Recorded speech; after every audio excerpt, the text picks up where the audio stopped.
রাজকুমারী, আমি ওই দোলনাতে ঘুরে আসছি। ভাই কোথাও যাবে না, এখানে খেলা, আমি বাথরুম থেকে ঘুরে আসছি। এই তো পেয়েছি একটা ছোট্ট বাচ্চা, একা রয়েছে, বাড়ির কেউ নাই, একে চুরি করে নিয়ে চলে যায়, কেউ তো নেই। রাজকুমারী, তোজো কই? তোজো কোথায় গেল? তোজোকে তো এখানেই রেখে গেলাম। কে নিয়ে গেল? কে নিয়ে গেল? কে তোজোকে নিয়ে চুরি করে গেল? ওই দেখুন চোরটা। এ বাচ্চা চোর, বাচ্চা চোর, বাচ্চা চোর। এই তো বোতল পেয়েছি, বোতলে করে মারি।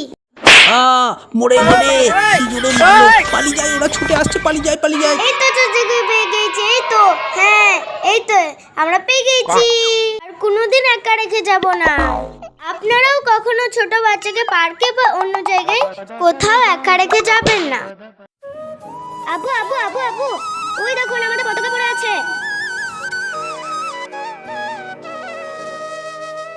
এইটা কি?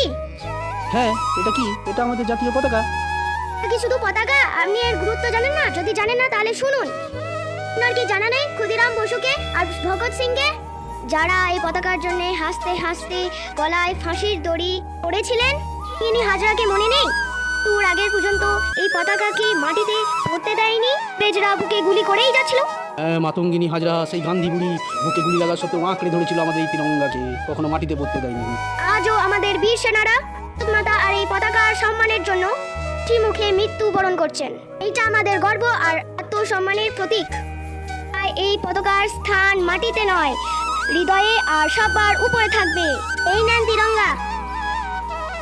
জয় হিন্দ।